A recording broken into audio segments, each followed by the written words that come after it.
Sejam todos bem-vindos. Eu sou Arthur Feltrin e você está assistindo a nova temporada do programa Você Mais Mulher. Preparamos diversos temas sobre o universo feminino para você, mulher. Ou como a gente gosta de falar, para você, mais mulher.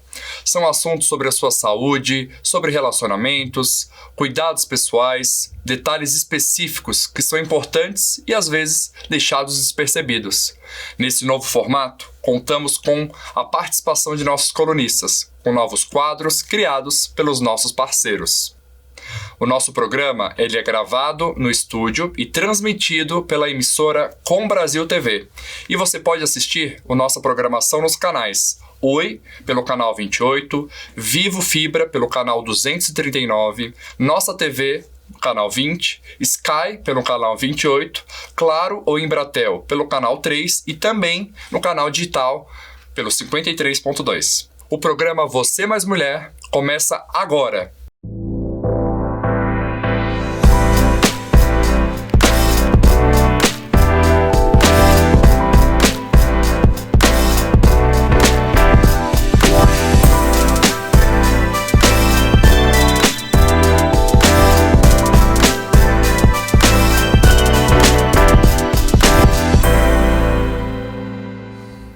Saúde mental, um dos assuntos que a gente mais vem falando e mais precisa falar. Por esse motivo, trouxe meu colega, colunista, o competente Ricardo Abel. Prazer ter você aqui no nosso estúdio novo, nosso cenário, para falar de um assunto que, cara, cada vez mais importante. Saúde mental, distúrbios psiquiátricos e como a população vem enfrentando essa pandemia mental nos últimos anos. Exatamente, Arthur. Bem-vindo.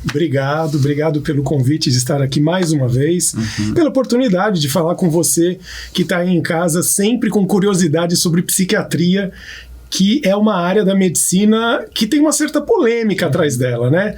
As pessoas sabem que é uma coisa importante na vida delas, mas elas ainda têm muito medo de ir ao psiquiatra. É uma recusa, né? Tem muito... tem umas lendas urbanas sobre a psiquiatria, tem muito. E mergulhando nesse assunto, nessa curiosidade, nessa lenda, fez faculdade, fez residência, mas por que psiquiatria? Sempre te encantou? A medicina te procurou? Você foi inspirado por alguém na tua trajetória? A psiquiatria não apareceu na minha vida de um jeito muito imediato, né? A faculdade de medicina é uma faculdade muito extensa, são 6 anos de formação. E tinha colegas meus que já sabiam o que iam fazer de carreira no primeiro ano. Eu não. Eu, por muito tempo, não sabia muito o que fazer. Mas em algum ponto eu comecei a me interessar em coisas que tinham a ver com o sistema nervoso. Eu quase fui neurologista, mas eu percebia que a psiquiatria tinha uma coisa mais a ver com emoções, comportamento, relações interpessoais, mudança da percepção do que a gente chama de realidade. Isso tudo eu achava muito misterioso, ainda mais quando a gente entende que é o nosso cérebro que processa todas essas informações e o quanto alterações no funcionamento cerebral podem mudar drasticamente o seu contato com a realidade. E eu me encantei por isso. Não, perfeito. E assim, faz muito sentido. Assim, às vezes a gente acha, até na própria faculdade, a gente via, não, aquela lá é gineco e tem cara de gineco. Você também tem essa questão, porque você tem a questão da oratória, que hoje a psiquiatria, eu acredito muito que toda especialidade precisa da conexão médico-paciente, mas quando o paciente procura um psiquiatra, eu acho que essa conexão ela tem que ser, não sei se maior, mas assim, mais forte, mais sólida. E você tem esse poder da comunicação, né? Eu brinco também aqui nos bastidores, quando eu entrar de férias, o Ricardo vai assumir meu lugar.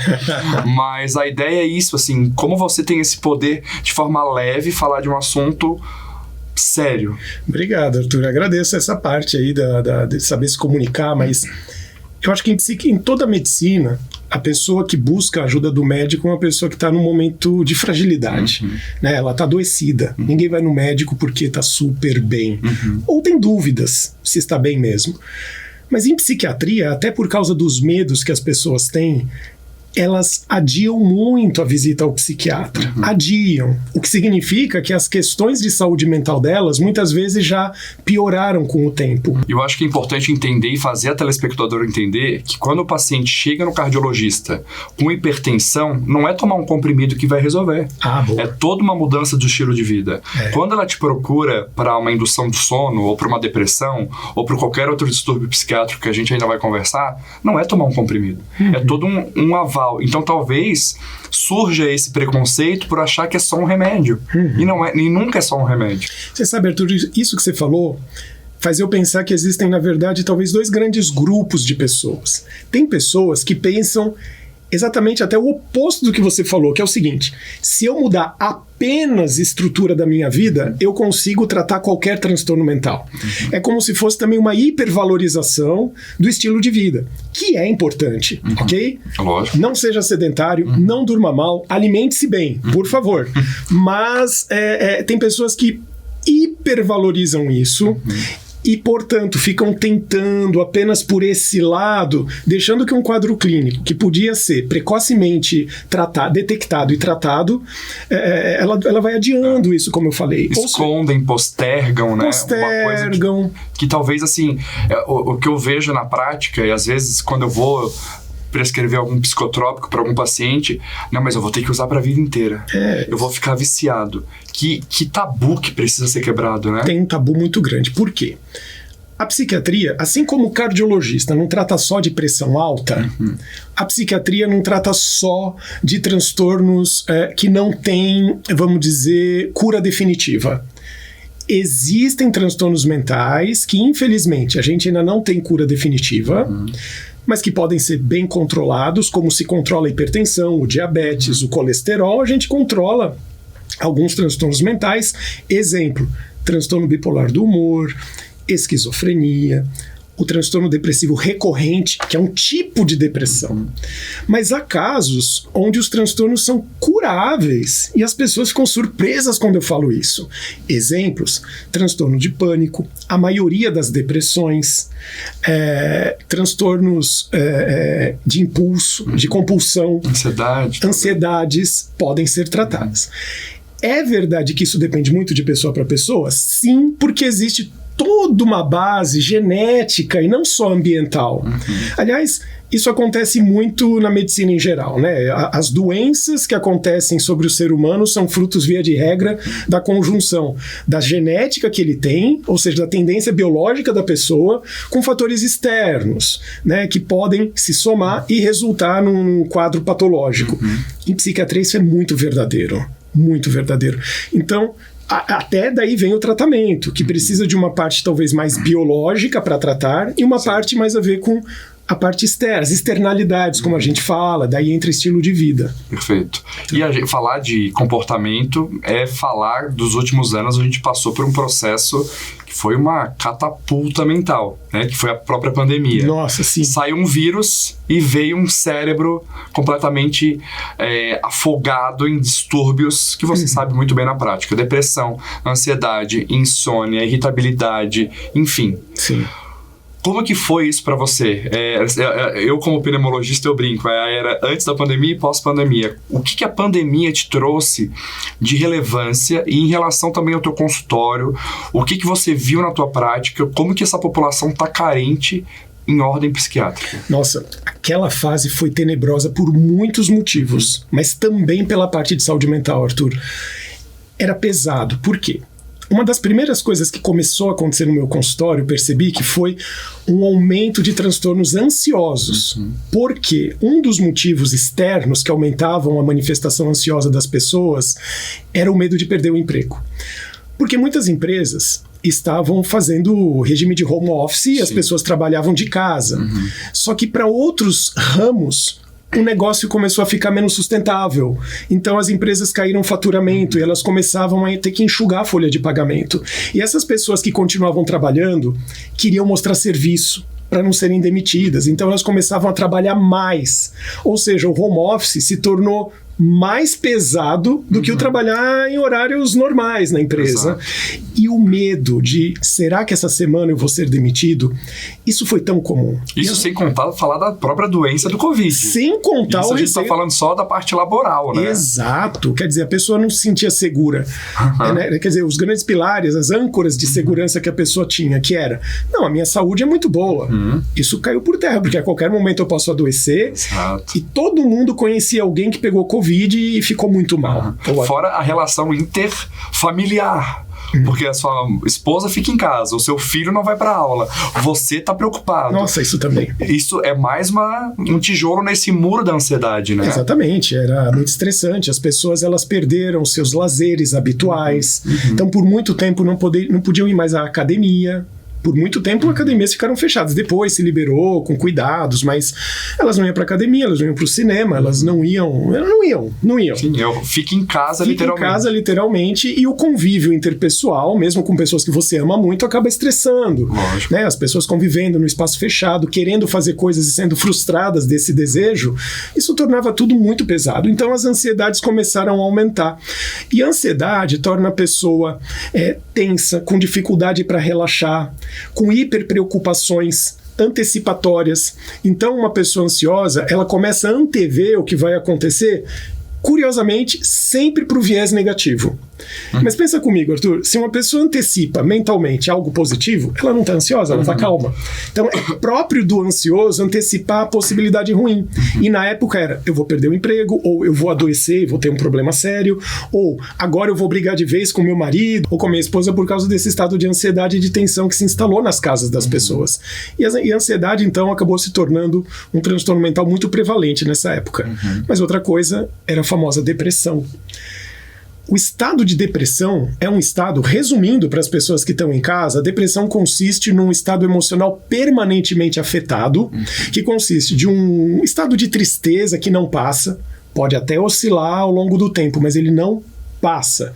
Não é como uma tristeza comum que você sente e daqui a alguns dias normaliza, porque isso é saudável até. Mas eu estou falando de um estado permanente, junto de irritabilidade, perda de prazer das coisas, que é o que a gente chama de anedonia, perda de vontade das coisas, a pessoa não tem drive, não tem aquela energia natural, e um fechamento do hábito social, a pessoa se isola, se fecha, fora as mudanças da qualidade do pensamento, onde a pessoa tem pensamentos muito pessimistas, mas com um viés muito ruim, e elas começaram a deprimir. Né? Enfim, às vezes numa mesma família, mais de uma pessoa com depressão começou a acontecer. Até porque inspira, né? Um pensamento negativo inspira na tua casa.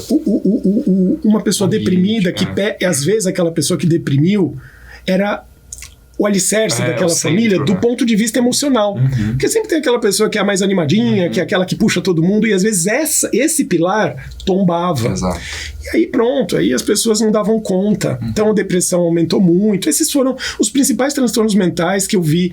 Ansiedade e depressão, fora comorbidade, uma curiosidade estatística, 50% dos casos de depressão tem ansiedade juntos. Tem gente que pensa que são condições excludentes. Não, podem acontecer um ou outro, ou os dois simultâneos, né? E tudo isso aconteceu muito naquela época. Exatamente. Vamos falar de mulher? Opa! Em relação a distúrbio psiquiátrico, a mulher ainda encabeça uma maior incidência? Sim, pegando carona na depressão, 3 mulheres para cada homem, em média, sofrem de depressão, né? No caso do transtorno depressivo. Ansiedade, se eu não me engano, é 1,5 mulheres para cada homem, um pouco maior. E tem um porquê? Tem especulações do porquê, né? A mulher, ela passa por variações hormonais que o homem não passa, né? E parece que o estrógeno é um hormônio que afeta bastante o sistema nervoso central. Tanto que algumas mulheres, não todas, mas durante a fase menstrual do mês, elas podem ficar mais sensíveis, mais irritáveis, que é o que se chama de... falava-se em tensão pré-menstrual, depois mudou o nome para disforia pré-menstrual, que é tudo por questão hormonal, né? Só que parece que essas variações não só pressupõem a possibilidade da disforia pré-menstrual, mas às vezes facilitam a depressão em si, né? A própria depressão em si. Então isso poderia ser uma das causas causas mais orgânicas que têm a ver com isso, né? De maior depressão em mulheres do que em homens. Inclusive a própria menopausa, né? Que é uma gangorra hormonal que a mulher passa, a própria perda dessa questão da neuroproteção que o estrogênio faz no cérebro da mulher e também faz essas flutuações. Eu tava lendo um trabalho semana passada que mostrou que um dado assim que não faz sentido, ainda não se sabe o porquê, mas o aumento da incidência de fogachos, que são os calorões, está relacionado com o aumento de incidência de demência na mulher na menopausa. Ricardo, o papo tá ótimo, mas a gente vai precisar ir para o nosso próximo bloco de entrevistas, porque tem muito mais assunto, tem até assunto de telespectador aí de casa. Até daqui a pouquinho.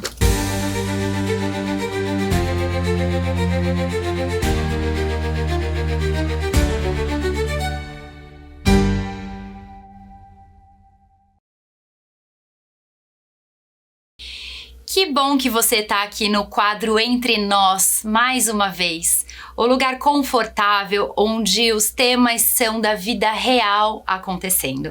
Hoje eu trouxe uma palavrinha para falar com vocês que é bem pequenininha, mas que tem um impacto gigante na sua vida.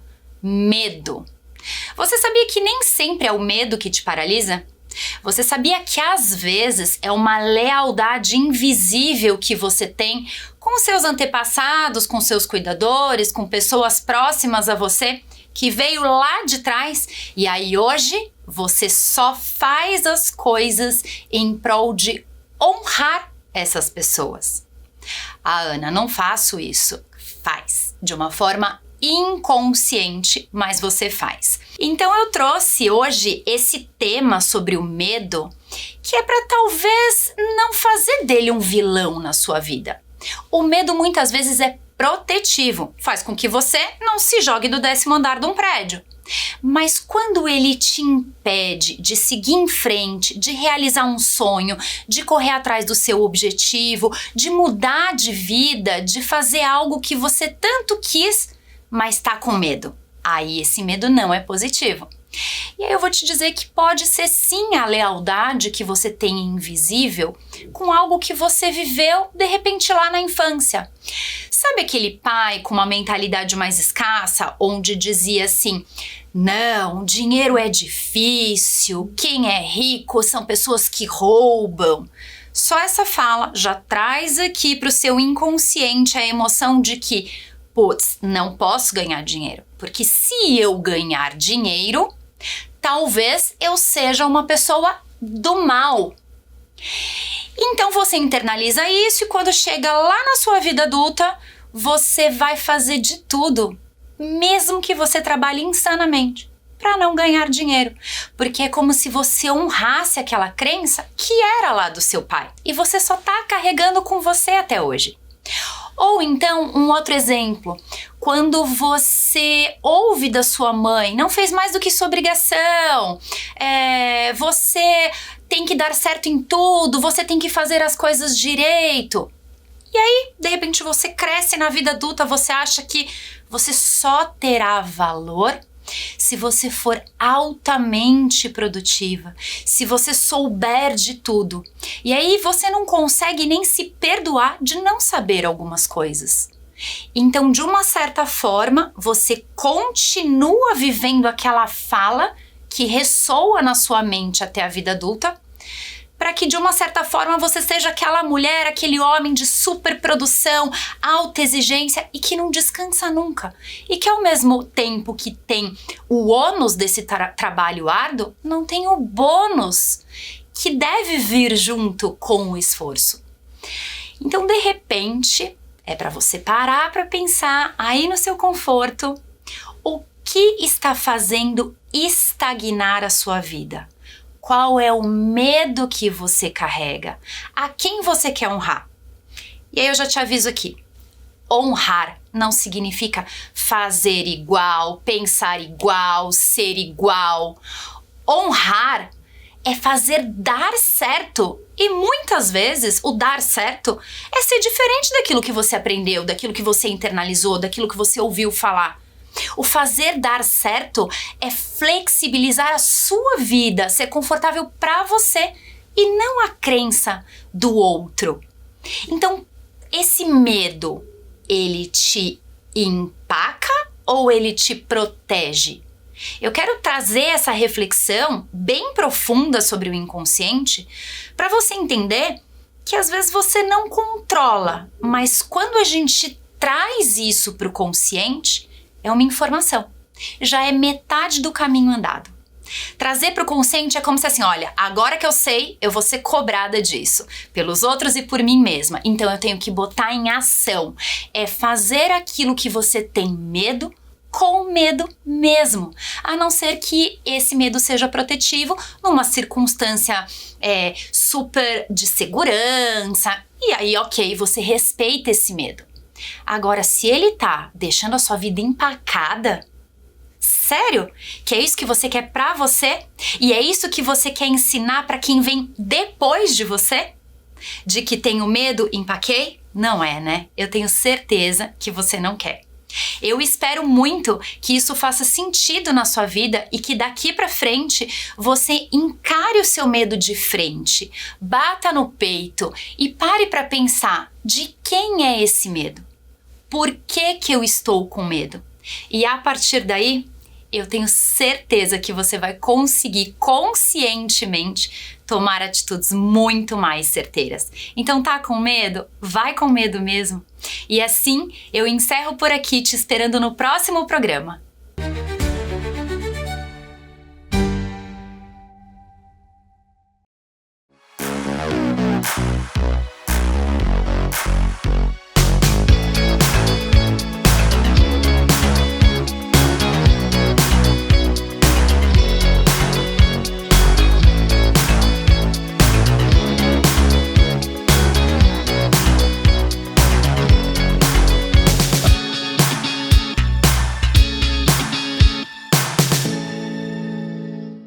O tema do assunto de hoje é sono. A ideia é falar de um dos pilares mais importantes em relação à nossa qualidade de vida. Eu já vou começar a falar, no quadro de hoje, de um dado que, assim, me assusta muito e eu sempre falo isso para o meu paciente. A Organização Mundial de Saúde, a OMS, menciona que 70% da população, isso na medicina é um dado muito relevante, então 70% da população já dormiu, dorme ou vai dormir mal ao longo da vida. Olha o quão impactante é isso.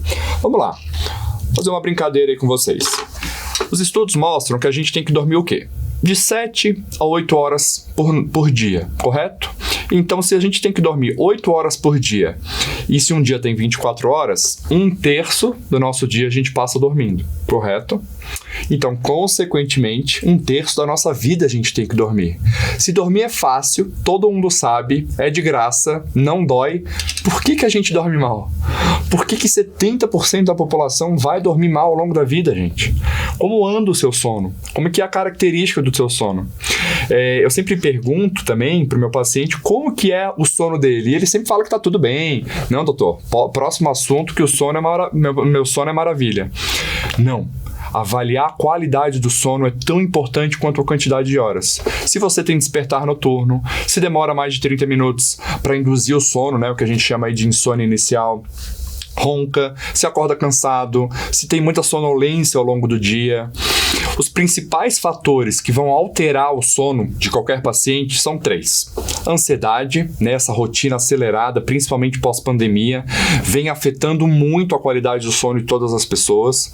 Alteração hormonal, principalmente na mulher, principalmente para você, telespectadora, que a gente consegue entender que momentos pré-gestação, pós-gestação, o filho pequeno chora muito, tem esse sono interrompido, e as alterações hormonais, principalmente no climatério e na menopausa. A menopausa é uma situação hormonal clínica que a mulher passa e vai alterar o sono dessa paciente.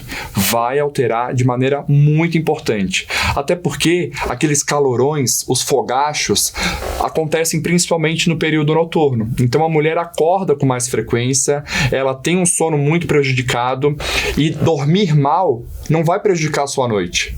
Dormir mal vai prejudicar o teu dia futuro, o teu dia posterior. Você fica menos concentrado, fica menos humorado, fica menos disposto. Gente, uma coisa importante para falar de sono é que o sono vai impactar tudo. O sono vai impactar todos os principais pilares da nossa vida. Impacta a imunidade, ou seja, dormiu mal, vai ficar mais doente. Humor, foco, concentração. E uma das coisas que a gente vem mais falando assim, nos últimos anos é que o sono vai influenciar muito o teu processo de emagrecimento. Então, quem dorme mal tem mais dificuldade de emagrecer. Você sabia disso? Até porque durante o sono, a gente libera um hormônio que chama leptina. Um nome bem científico aí da medicina, mas é o hormônio que é responsável pela nossa saciedade. Então vamos pensar um pouco, vamos imaginar um pouquinho.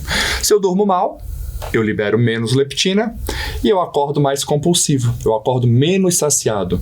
Então, hoje, Sociedade Americana de Obesidade mostra que os principais pilares para o emagrecimento são dieta, atividade física, que são 2 pilares que a gente sabe, né, que realmente impactam na questão do emagrecimento, mas o terceiro pilar é o sono. Dormir mal hoje, gente, não te deixa mais apenas mal-humorado no outro dia, vai te deixar com maior dificuldade em relação a emagrecimento. Em relação a dados, outro dado bacana aqui que eu trouxe para vocês, a mulher ela tem mais insônia que o homem e é muito importante a gente pensar nesse pilar para trazer mais saúde para todas vocês, para você aí de casa.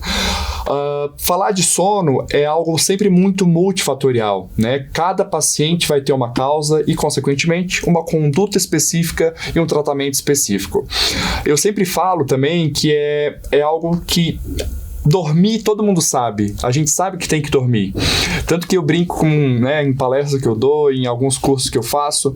Por que o leão fica 3 dias dormindo antes da caça? Porque ele precisa de foco, ele precisa de discernimento, de força muscular. Então, dormir bem, pensa lá no leão, que é o rei da floresta, mas pensa nele como um exemplo. Eu preciso dormir, eu preciso descansar para ter uma vida útil, para ter uma vida mais focada e preciso ter força muscular. Então, se você está entendendo que o teu sono não está sendo tão eficaz, que você não tem uma qualidade de sono, avalie, procure um médico, procure um especialista, porque isso é um pilar que vai fazer sentido na sua longevidade e na sua qualidade de vida. Sono, como eu disse, é um dos principais assuntos que eu falo hoje na minha prática, e se você quer saber sobre esse assunto de forma mais específica, sobre outro tema, sobre outra doença, sobre outro ponto que vai influenciar na tua saúde, clica aqui no QR Code, que lá tem todas as nossas informações em relação à conta no Instagram, onde você vai colocar essa dúvida, porque a ideia é essa, é trazer informação relevante para você. Um abraço, continua com o programa e a gente vê o nosso quadro, o nosso consultório na semana que vem.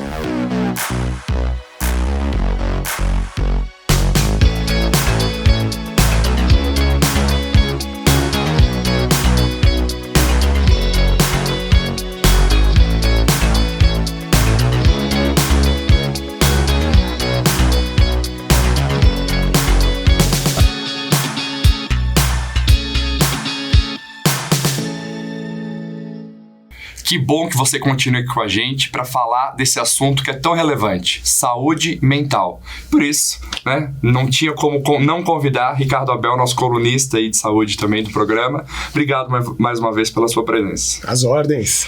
Pergunta capciosa agora. Vamos lá. Tá muito falado na mídia, a gente vem cada vez mais... Eu, particularmente, tá me assustando com o assunto sobre bebê reborn. Isso é algo que tá mexendo no distúrbio psiquiátrico das pessoas? Cara, eu vou te contar.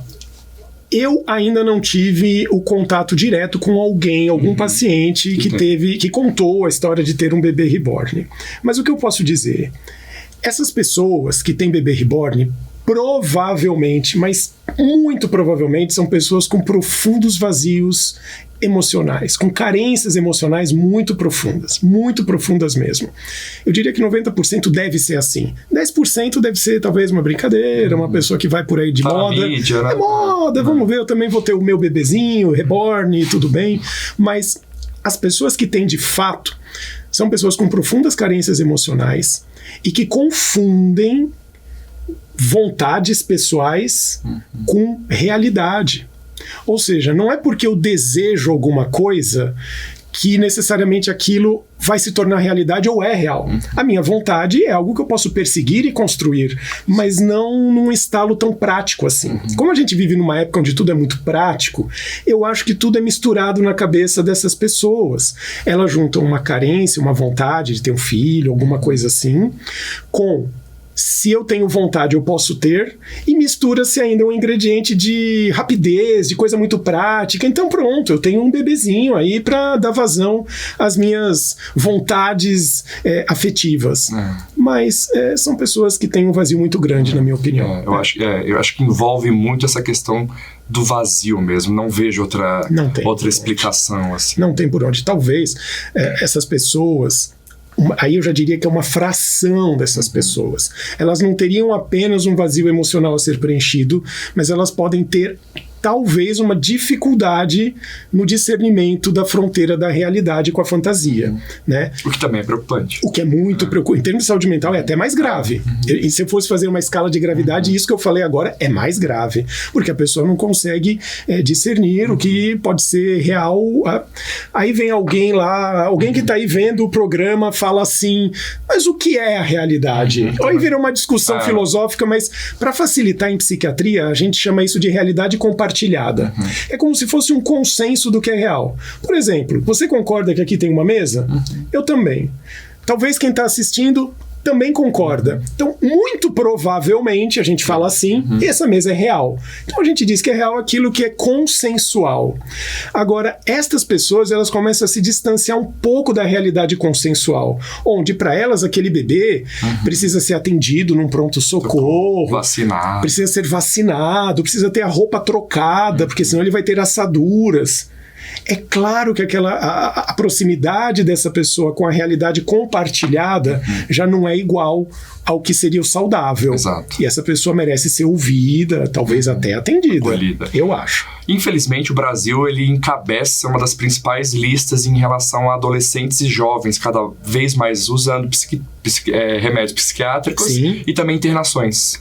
Para mãe, às vezes, que está assistindo, né, que tem um filho com algum sintoma, com algum diagnóstico, que é comum, né, infelizmente. Sim. Tem algum sinal de alerta, tem alguma possibilidade, aquilo que a gente brincou na primeira parte, do check-up mental do seu filho para prevenir uma piora dessa doença? Tem, mas não é tão simples quanto possa talvez parecer. Não é intuitivo. Por quê? Entrar na adolescência é muito difícil para alguns adolescentes. Afinal, alguns começam a ficar inseguros com o próprio corpo, né? Com a formação de grupos. Quando você é criancinha, você normalmente brinca com todo mundo, aquela turma inteira se diverte junto. Na adolescência, formam-se grupos de afinidade. A rede social também vem facilitando, né? Eu vejo paciente hoje, por exemplo, tem algum problema de saúde? Sim, TDAH. Mas procurou um médico? Não. Vi no TikTok.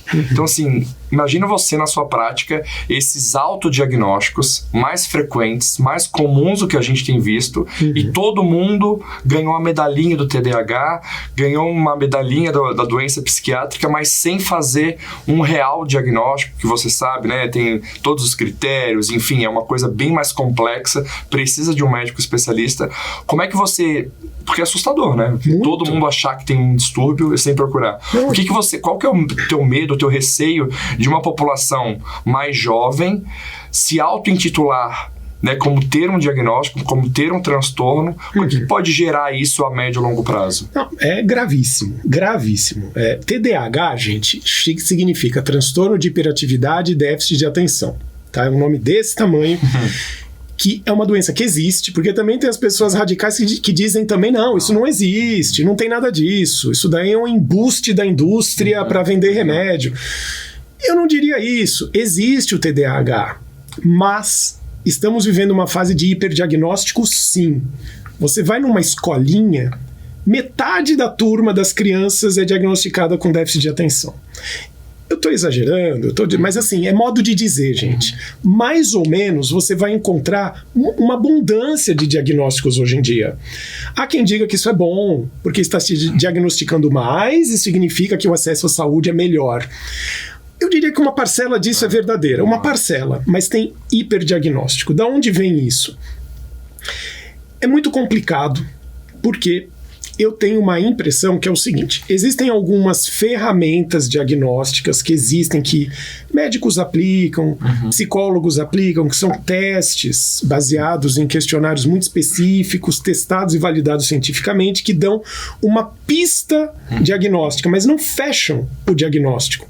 Só que isso está sendo confundido com fechar o diagnóstico, tá? Eu, como sou um psiquiatra raiz, eu ainda sou da época onde a gente usava uma disciplina chamada psicopatologia clínica na avaliação do estado mental do paciente e de suas funções cognitivas. Essa avaliação clínica, ela é muito preciosa. Por quê? Ainda ela tem uma sensibilidade, uma especificidade, isto é, a gente consegue identificar mais precocemente e com mais precisão um diagnóstico do que um teste de questionário que às vezes é auto-aplicável, tá? E existem outras questões, como por exemplo, hoje em dia, claro que eu vou fazer uma generalização aqui, mas existem adolescentes, crianças que são criadas de um jeito muito acolhedor demais, permissivo até demais, então ele pode tudo, você não pode pôr limite porque isso cerceia a sua liberdade, a sua criatividade. Aquela criança não vai se desenvolver bem se ela for limitada nas suas vontades. Então ela vai crescendo acostumada que as vontades dela têm que ser atendidas e com pouca capacidade de resiliência frente a desafios. Porque você chega no mundo e o mundo tem que se adaptar a você, e não você ao mundo. Então a criança não vai desenvolvendo uma autodisciplina pensando que ela tem que seguir certas regras para atingir certos resultados. Uma criança com pouca disciplina de estudo pode ser confundida com uma criança que não consegue prestar atenção. Perfeito. Mas a atenção depende do nosso interesse nas coisas. Se você parar para pensar, se você assiste um filme chato e um filme legal, em qual você presta mais atenção? Exato. No que você subjetivamente considera interessante. Então a nossa atenção cola mais nas coisas do nosso interesse. Se a criança não foi treinada a ter interesse pelo estudo, ainda que de forma com base na disciplina dela, ela pode ser confundida com um quadro de déficit atencional, embora ela não tenha um problema de déficit atencional de fato primário. Ela presta menos atenção por um motivo anterior, que é uma disciplina fraca nas regras escolares. Que não estimule ela e que não seja interessante, né? Exatamente. O que está interessante mesmo é a nossa conversa, aqui com o nosso colunista Ricardo Abel, mas para terminar nosso bloco, até daqui a pouquinho.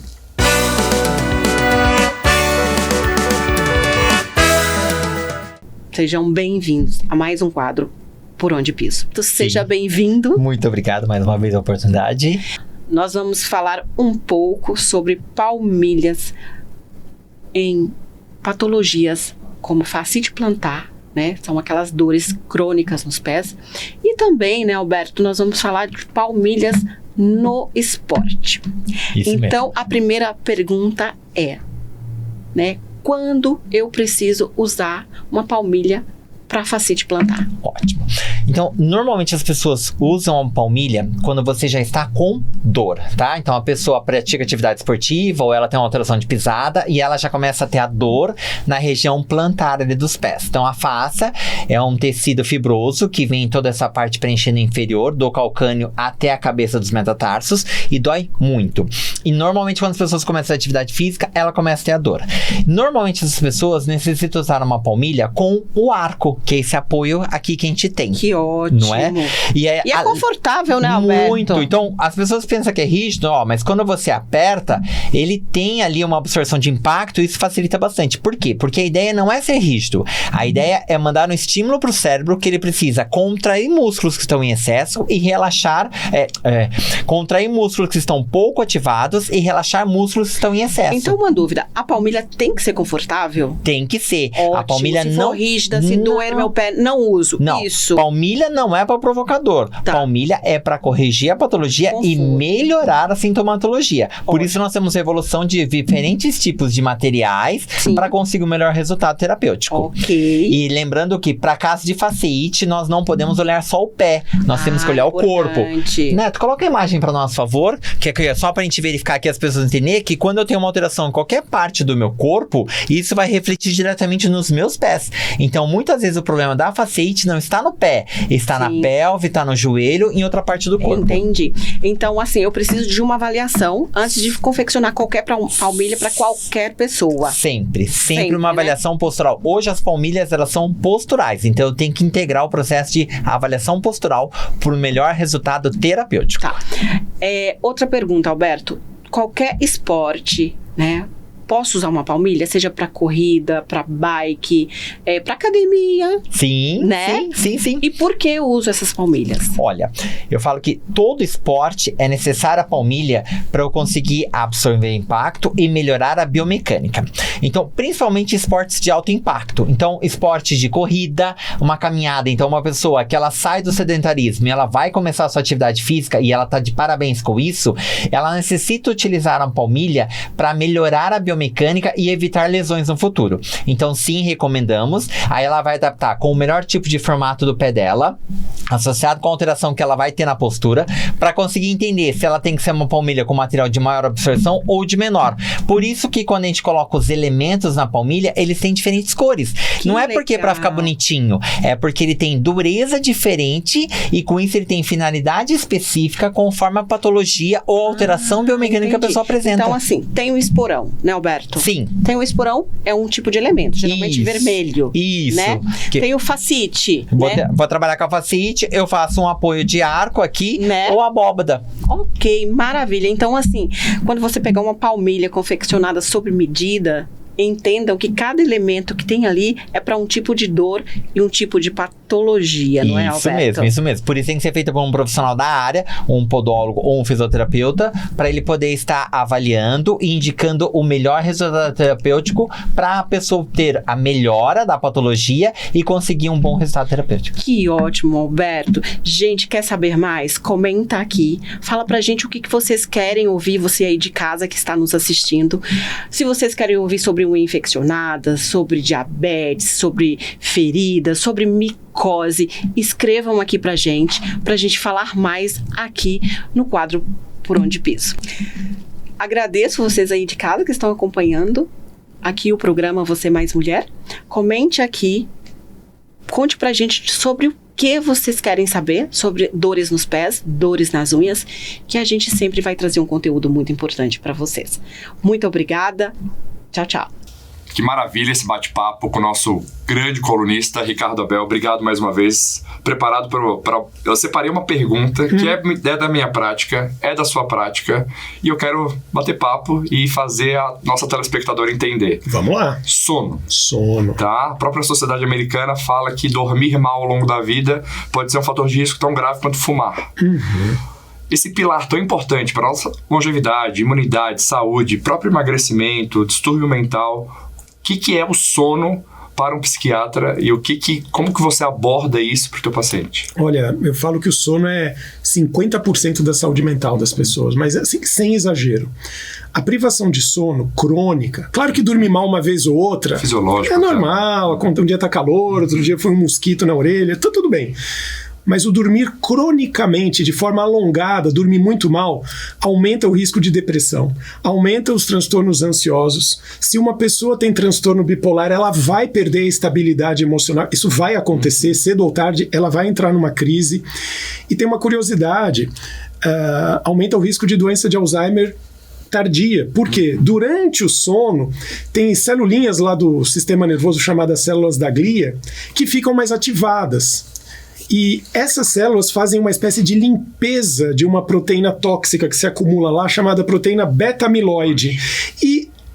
Ou seja, durante o sono, essas células fazem esse serviço de limpeza, diminuindo a chance né, da pessoa desenvolver Alzheimer no futuro. Isso porque eu peguei alguns pontos da importância do sono. Tem muito mais. Isso que a gente falou da parte mental, né? Fora a saúde física, tudo, em geral. Né? Exatamente. E você vê uma incidência muito alta de pacientes com distúrbio. Porque isso é dado de Organização Mundial de Saúde, né? 70% da população já dormiu, dorme ou vai dormir mal em algum momento da vida, o que é muito preocupante. É né? demais. Cada 10 pacientes, 7. Não, é muito alto.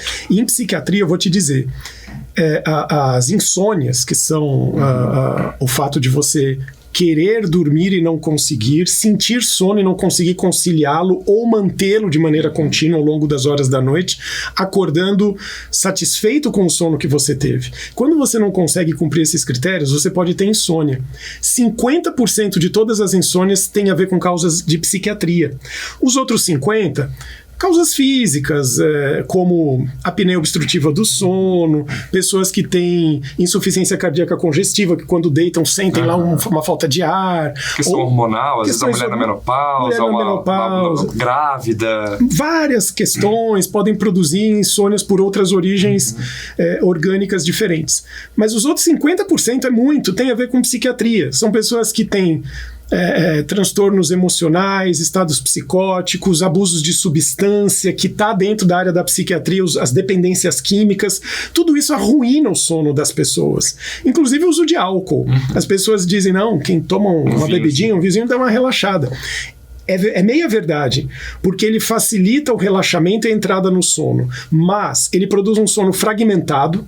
Se você faz um exame chamado polissonografia, você consegue ver que o sono tem suas fases normais distribuídas ao longo das horas da noite. E o álcool fragmenta essas fases. Então dá um sono pouco reparador. É como se você dormisse e não descansasse.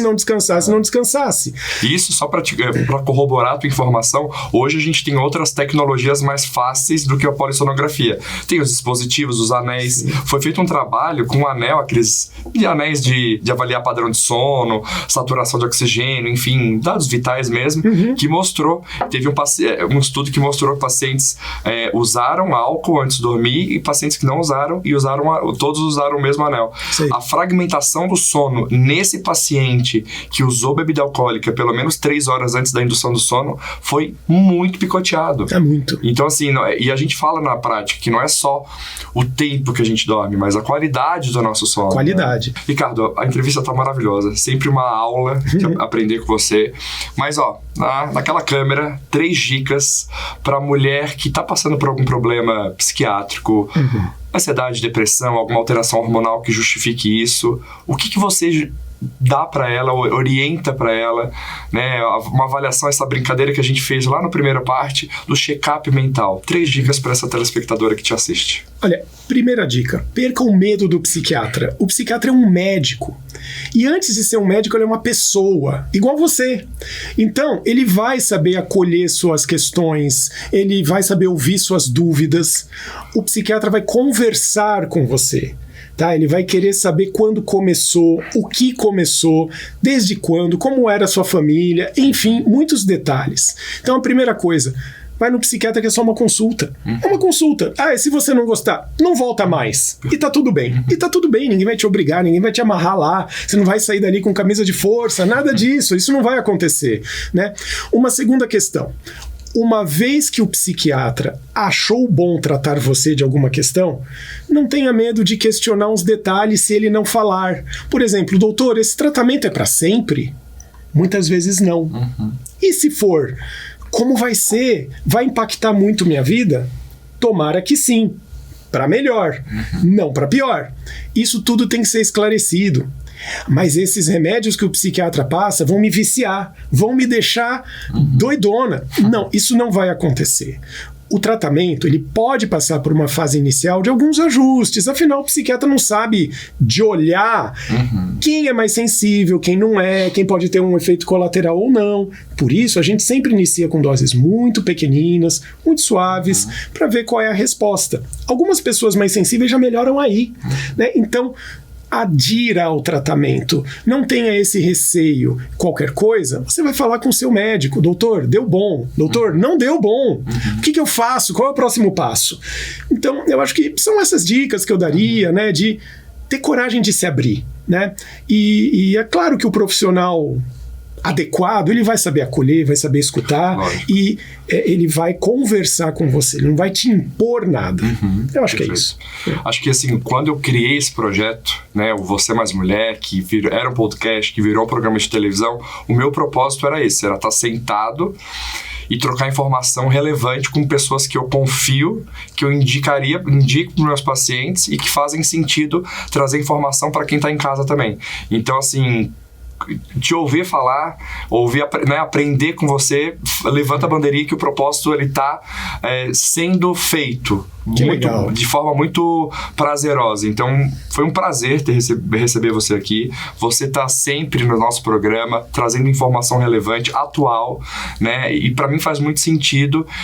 Eu aprendi com você, eu tenho certeza que você aí de casa aprendeu muito com o Ricardo. Então te agradecer como sempre, trazendo pontos, abordagem leve de um assunto que ainda precisa ser quebrado alguns tabus. Sim. Mas obrigado. Eu que agradeço. Eu só tenho a agradecer a oportunidade de novo. Estou sempre às ordens. Espero ter acrescentado um pouquinho mais aí nas curiosidades de quem quer saber mais de saúde mental. Enfim, eu que agradeço. Exato. E um programa é pouco para falar desse assunto tão importante. É um mundo de informações. A gente nos bastidores estava negociando assuntos, selecionando, porque tem muita coisa para falar, mas quem sabe, se vocês pedirem, a gente convida o Ricardo para trazer uma entrevista número 2, quem sabe? Legal. Você topa? Topo, já tá topado. Então beleza. Obrigado aí pela presença, mais uma vez uma aula, e no próximo programa, mais entrevista, mais relevância para você aí de casa. Um abraço e obrigado pela participação.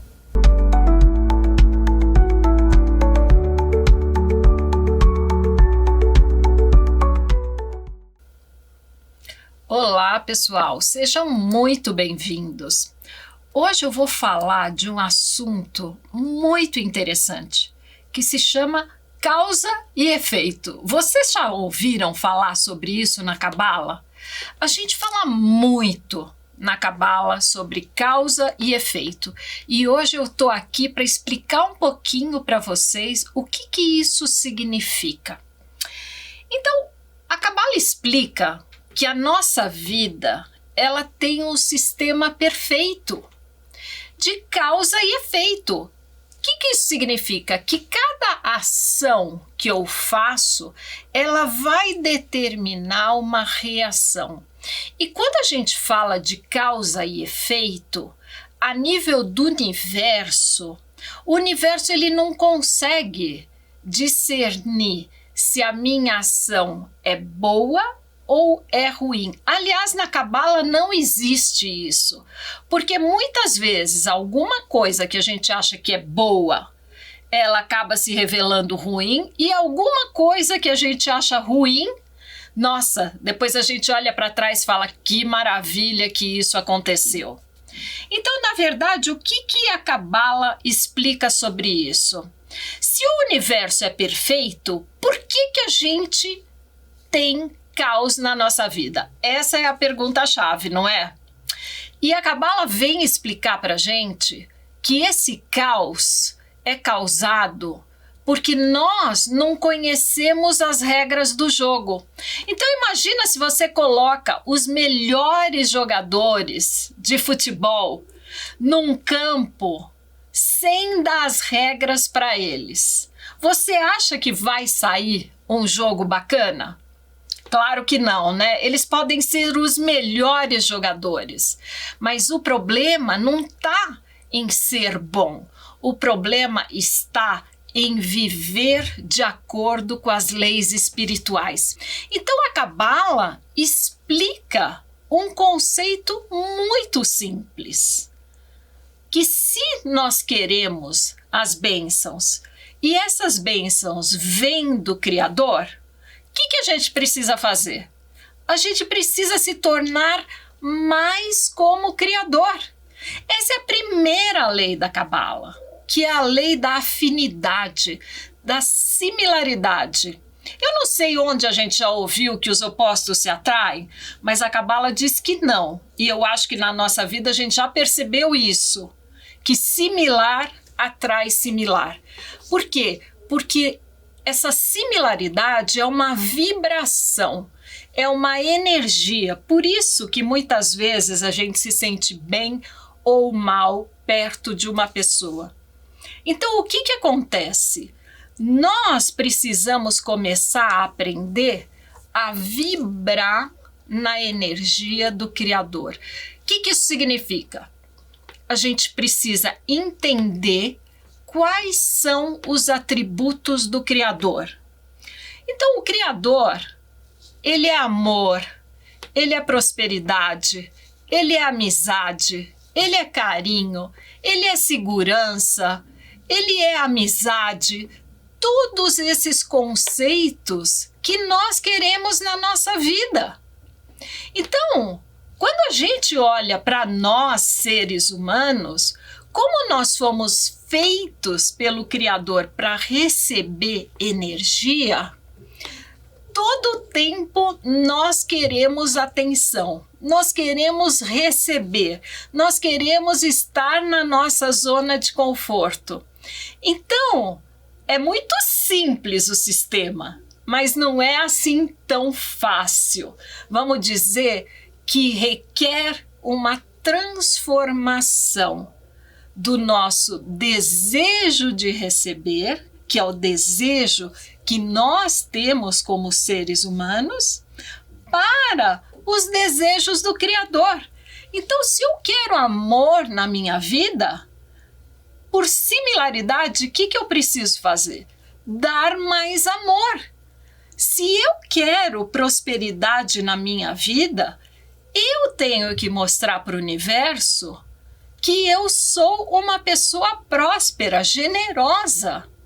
Se eu quero confiança, eu preciso confiar mais nas pessoas. Então, a mágica da Cabala é que existe um sistema tão perfeito, porque Cabala, gente, é tecnologia, é a tecnologia da alma, é aprender como entender o sistema do universo. E quando a gente aprende este sistema, então é muito importante, num primeiro momento, a gente entender esses conceitos, porque são esses conceitos que vão fazer com que a gente enxergue a vida de outra maneira. Porque tudo aquilo que a gente precisa é abrir a nossa perspectiva, abrir a nossa visão, começar a questionar os nossos sistemas de crença. Porque nós agimos no piloto automático, no robótico. E o que a gente quer perceber na nossa vida é esse sistema. Então, eu convido vocês a experienciar durante essa semana qual é o seu comportamento. Você está sempre no modo reativo, que é o modo de reclamar, ou você está no modo de compartilhar, no modo de amor? Eu quero que vocês façam essa observação, porque semana que vem a gente vai estar falando desse sistema. Como o nosso sistema reativo funciona e como ele nos distancia de tudo aquilo que a gente deseja na vida. Não percam!